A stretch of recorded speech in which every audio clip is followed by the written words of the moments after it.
This is a follow-up about the Hawthorne Parade works, just to see how people are reacting to the detour around the worksite.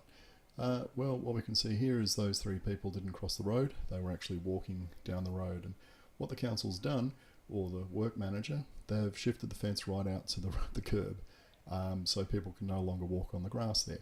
Now, I guess the expectation was that people would cross the road like those four people on the right, but clearly, human nature being what it is, some people just aren't doing that. Now, this is Saturday the 4th of May, and you can see half the people are walking down the road and half crossed. And then we have a look at Sunday, and here we have a man and his dog walking along the road, that seems to be fairly typical. People are just not inclined to actually cross the road. Now, why is that? Is it because they're used to walking through the park and they've been doing it for years and they don't want to change? Here's another two people walking along the road, and obviously they have to walk around the cars on the outside to do that. Or is it a result of just incredibly bad signage? Well, here's a classic one. This guy's running on the road with his back to the traffic. He's just not crossing the road. And as we come up to the pram ramp up here, we run into a dad and two young kids, probably under the age of 5, and he was struggling with getting them across the road here.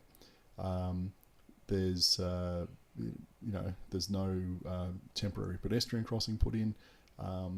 That Audi is blocking the sight lines up the road. It's just a bit of a schmozzle. You can see there was a sign down on the right there where it had fallen over. So what could we do to improve this?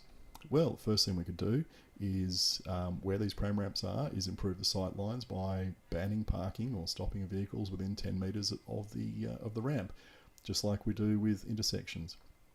Another thing we could do, since we're now forcing all the traffic that used to go through the park to cross the road, and therefore we're creating a much higher volume of traffic across the road, is to put in a temporary pedestrian crossing, preferably like a raised wombat crossing. And you definitely need to slow down the traffic there, with some temporary speed humps, and do that at both ends of the work site. Open up the sight lines and put in temporary crossings. The alternative is what I suggested a couple of weeks ago. Obviously, people want to walk on the side of the road where the park is, so block off the parking lane, turn it into the place where pedestrians and cyclists go, because you're trying to run against human nature here, and your measures are not working.